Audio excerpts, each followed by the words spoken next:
Bravo à Didier Deschamps, ce coup-ci, d'avoir un peu ménagé Barcola, même si je pense que le premier match, il aurait pu l'écarter aussi. Mais bon, voilà, tout le monde ne s'appelle pas Mbappé et tout le monde ne fait pas ce qu'il veut en équipe de France. Donc voilà, je vais quand même revenir un petit peu sur le cas Mbappé, parce que moi j'entends tout et n'importe quoi. Je suis désolé, mais Mbappé, c'est un tocard. C'est un tocard.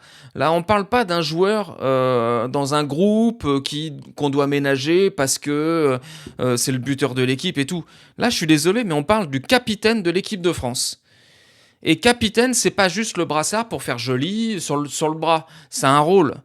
Donc moi, je suis désolé, mais pour un capitaine, alors oui, personne va parler, personne va oser dire quoi que ce soit à Mbappé, on le sait, mais encore une fois, moi, je suis un coéquipier d'Mbappé, je n'apprécie pas ce qu'il fait. Alors oui, c'est clair qu'il s'en fout. Hein. Il s'en fout, ce mec-là, il est tellement hors sol que même ce que pensent ses coéquipiers, il en a rien à foutre. Il pense qu'en mettant des buts, ça va suffire. Mais ça, encore une fois, c'est dans l'imaginaire de certains. Il y a beaucoup de joueurs, je suis désolé, mais qui étaient peut-être amis avec d'autres. Je pense à des Griezmann, à des choses comme ça.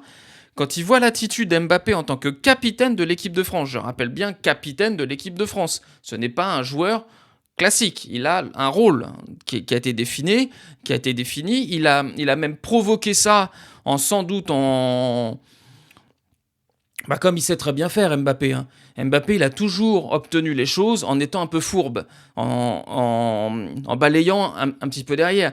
Il l'avait fait à Paris, où indirectement, il avait demandé le départ de Neymar, le départ de tout ça. Tous les joueurs, en gros, qui pouvaient lui faire de l'ombre. Il a demandé le départ discrètement. Hein, c'est pas un frontal, Mbappé, c'est un lâche.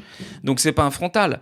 Donc, il fait toujours les choses un petit peu truc. Là, au Real Madrid, il est arrivé... Vinicius sortait d'une saison exceptionnelle, Mbappé arrive, on parle de Vinicius sur le départ, il refait donc exactement la même chose qu'il a fait au Paris Saint-Germain. Maintenant, il est capitaine de l'équipe de France, alors que tout le monde sait que ça aurait dû être Griezmann pour la fin de sa carrière, avoir le brassard pendant une Coupe du Monde, il aurait largement mérité ça, Griezmann. Je pense que s'il avait fini sa carrière internationale à la fin de la Coupe du Monde 2026, avec le brassard de capitaine,